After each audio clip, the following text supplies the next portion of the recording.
The following presentation is part of the 11th Hour series, which records living testaments from distinguished individuals delivering their lasting message to the world. In facing your own mortality, what final message would you leave for future generations? And yet I believe that humanity need not and must not accept the verdict of anarchy and tragedy as the future of humankind. I reject that as the verdict of the future. We have it well within our powers of mind, body, and spirit to create a different kind of world.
In delivering my last message to the world, I would not really choose to come with one arm in a sling.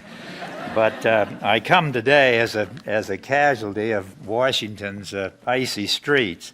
I was hurrying along Connecticut Avenue to see the movie Schindler's List when I hit a patch of ice and was rudely introduced to a world usually reserved for pitchers and linebackers, a dislocated shoulder and a torn rotator cuff. But I did see Schindler's List, and I would like to begin my message to the people of the world by urging everyone to see this brilliant portrayal of the age-long struggle between good and evil, and of those nuances that lie between absolute good and absolute evil. I think this great movie captures the human condition in all of its terrifying and inspiring elements. But in the end, it rewards the triumph of the human spirit over authoritarian evil.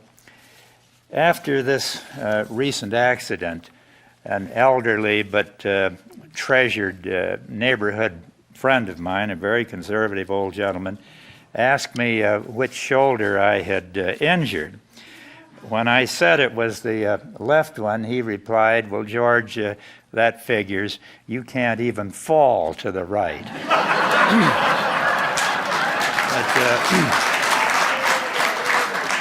But I do not approach the global issues of today and tomorrow either from the left or the right. Indeed, I've never felt comfortable with those labels as a description either of my views or of my thought processes.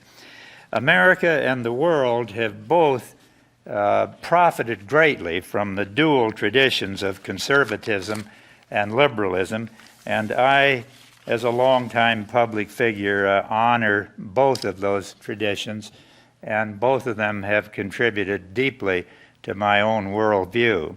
They extend deeply into American history, certainly as far back as Jefferson and Hamilton, which in turn draws heavily on the Judeo-Christian tradition, the political enlightenment of Western Europe, and the great Greek, Roman, Egyptian, and Chinese civilizations of earlier times.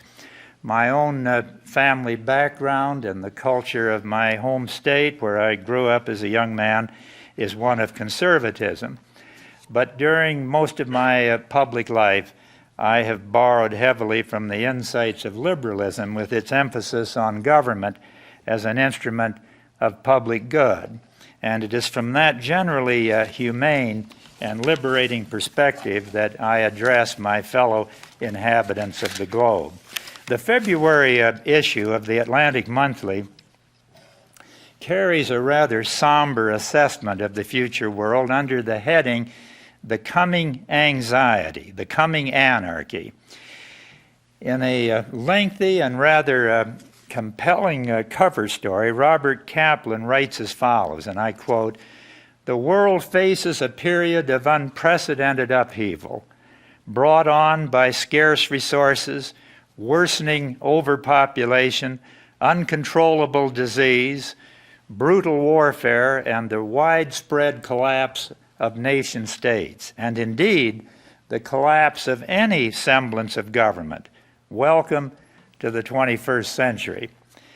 What Africa represents, says Mr. Kaplan, is becoming the symbol of worldwide demographic, environmental, and societal stress in which criminal anarchy emerges as the real strategic danger. And he takes particularly the countries of West Africa, not because they themselves are all important, but because they symbolize the coming anarchy that he sees spreading over much of the world. And he writes that disease, overpopulation, unprovoked crime, scarcity of resources, refugee migrations, the increasing erosion of nation states and international borders, and concurrently the empowerment of private armies, security firms, drug cartels are now most tellingly demonstrated through a West African prism. A series of startling observations about this part of the world follow. He points out that two of the countries there, Sierra Leone and Guinea, are the two poorest countries in all of the planet. Nigeria, according to a recent State Department analysis, is literally ungovernable. The report continues, ethnic and regional splits are deepening, a situation made worse by an increase in the number of states and a doubling of the number of local governing authorities. Religious cleavages are more serious. Muslim fundamentalism and evangelical Christian militancy are on the rise. And northern Muslim anxiety over southern Christian control of the economy is intense. And so the report concludes, the will to keep Nigeria together is now very weak indeed. As many internal African borders begin to crumble, a more impenetrable boundary is being erected that threatens to isolate this large continent as a whole, and that is the wall of disease. For example, of the approximately 12 million human beings who now test HIV positive, 8 million of them live in Africa. In some of the cities, 10% of the entire population are HIV positive. Hepatitis and other infectious diseases are rampant. Malaria, which I had thought we had largely eradicated years ago, has come back on a large scale and now afflicts most of the people of sub-Saharan Africa. Daily news stories describe the carnage of environmental decay, of droughts and floods, erosion and mismanagement of resources, and ethnic, racial, and tribal conflict across this continent. But the tragedy which the Atlantic cover story reports for Africa is not limited to that continent. Former neighbors in once unified Yugoslavia, an area that I've followed with special interest since being shot down there in World War II, now has people once unified, slaughtering, torturing, and degrading each other as once beautiful cities are shelled and destroyed.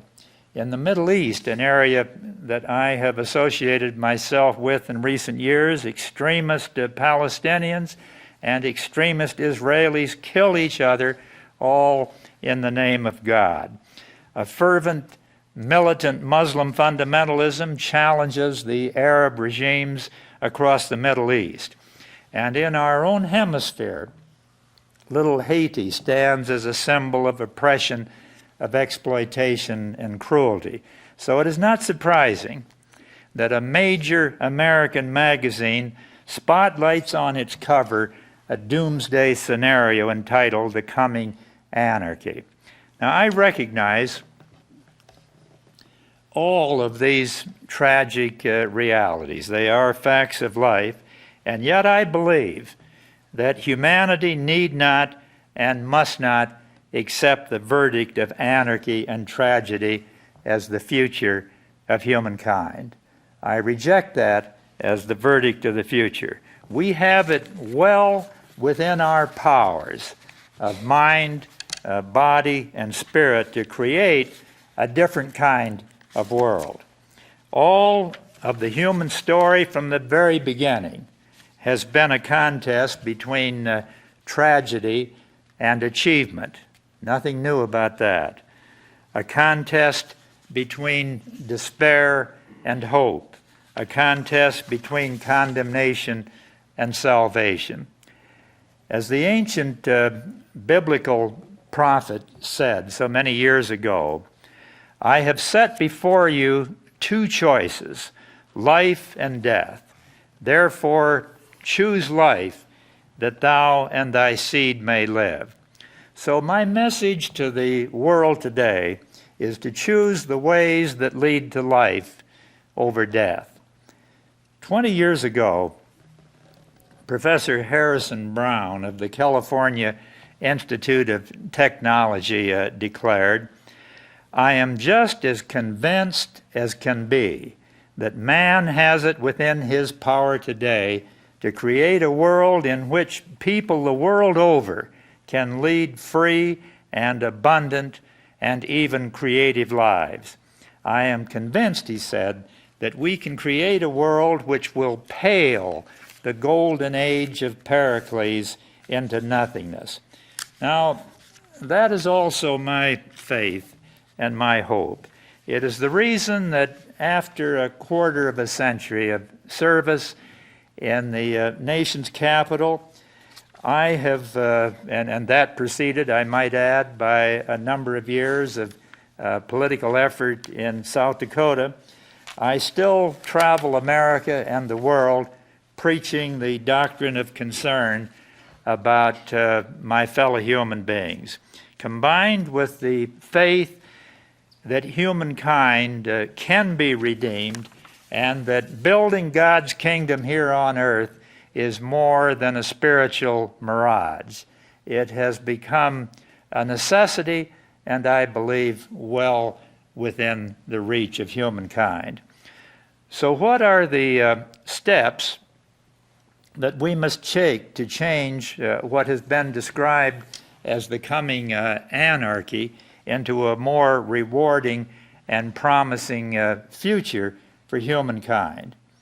First, building on the World Court and the United Nations, we must give new force to the dream of Woodrow Wilson and Franklin Roosevelt of an international order that is capable of disciplining and containing the enemies of decency and the rule of law, capable of resolving international and ethnic disputes, capable of maintaining the standards of peace and justice. The United States and the Soviet Union, as we all know, were the two superpowers that ruled the world for nearly a half century after the Second World War. And now it is frequently said that there is only one superpower, the United States, and that we must assume the burden of the world's policemen. I disagree. The United States has neither the mission nor the capability of policing the world. That is the task, fundamentally, of the international community. But the United States can be a leader in this effort, and we can begin by paying our dues to the United Nations and bringing our obligations up to date in that important agency. We can begin by accepting the judgments of the World Court when they pertain to us as well as to others around the world. I believe that a trained international police force should be established under the direction of the United Nations Security Council, with each country contributing forces according to its capability.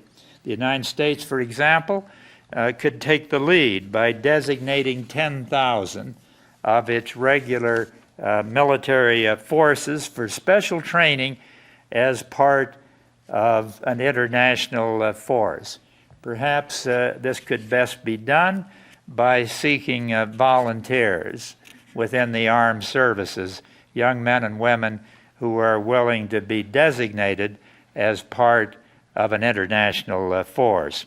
Such a force, acting under United Nations guidance, should be prepared and empowered to act quickly in meeting such challenges as the violence in the former Somalia, the planned starvation in that country, the turbulence and violence of today's Sudan and other parts of Africa, the inevitable conflicts in the former republics of the Soviet Union, the smoldering and long-standing struggles in the Middle East, in Haiti and elsewhere. I realize full well the disappointment of the United Nations effort recently in Somalia, but this was virtually a first-time effort of that kind, and the agency does need to gain experience with dealing with struggles as complex as that. But nonetheless, millions of people once faced with starvation in Somalia have escaped it, in large part because of the role of the United Nations and the United States in that part of Africa.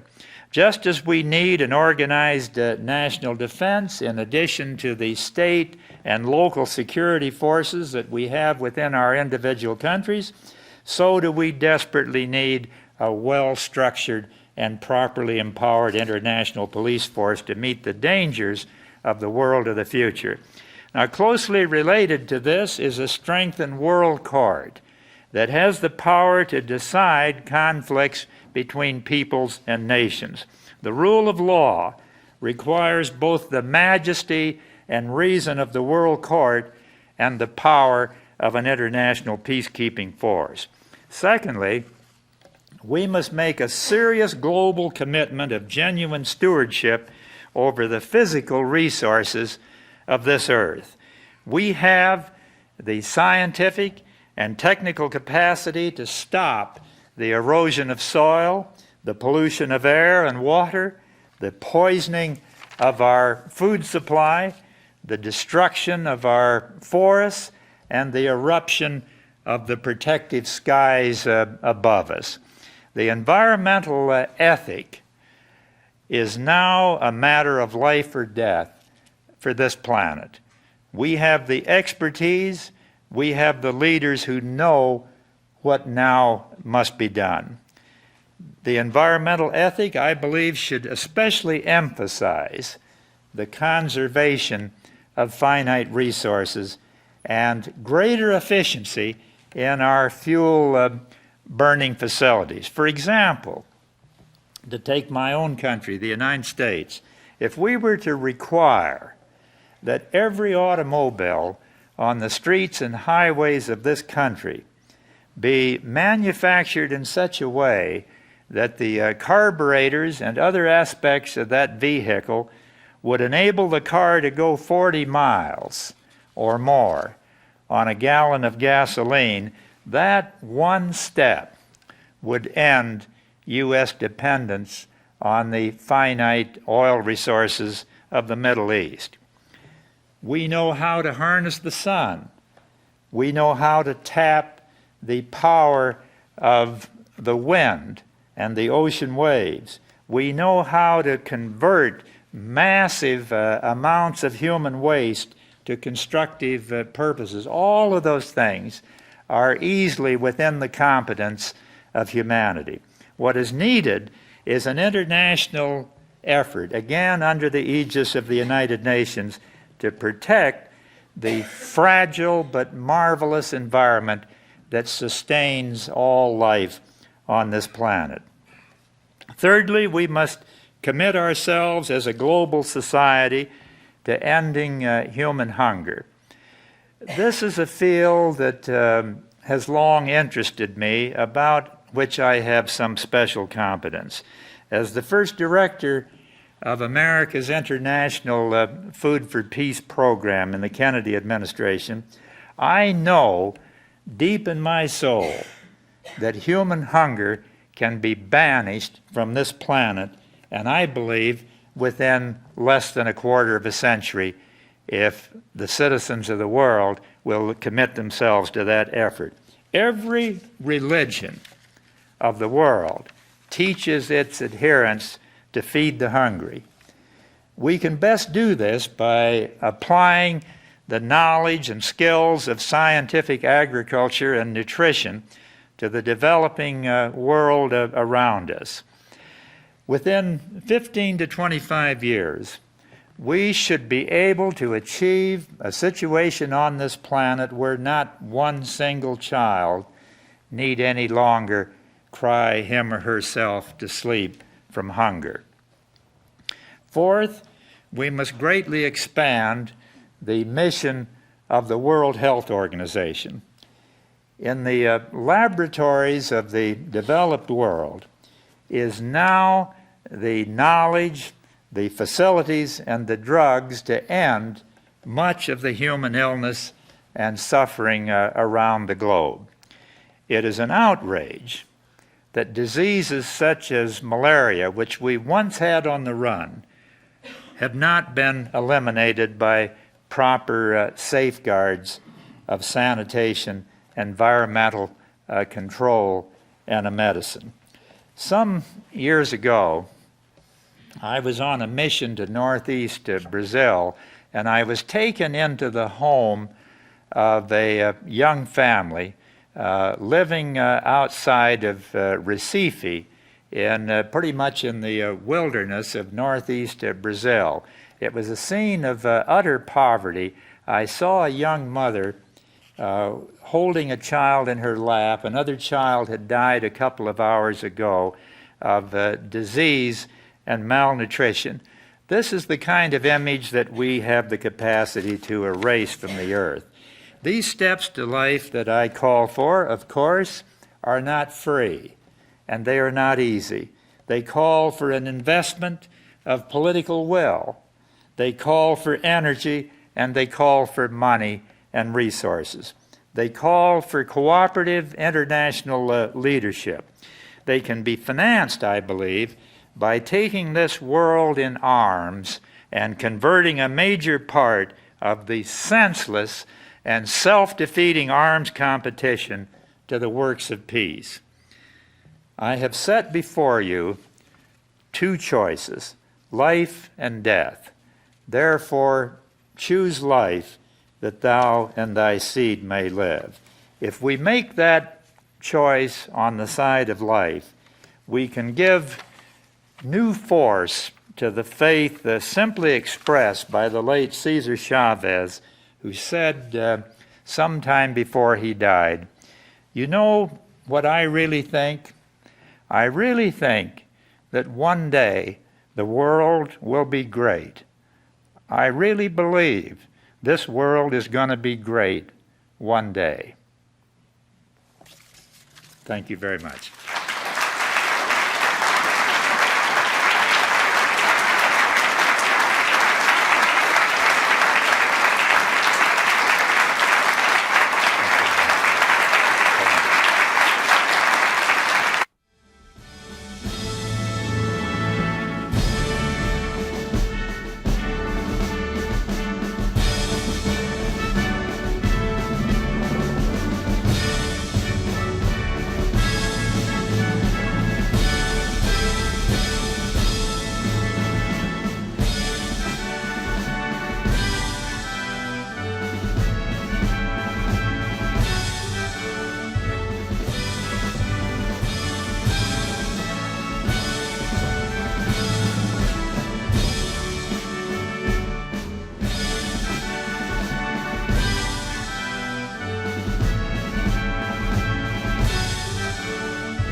To order this or other programs from the 11th Hour Video Library, call 1-800-876-7676.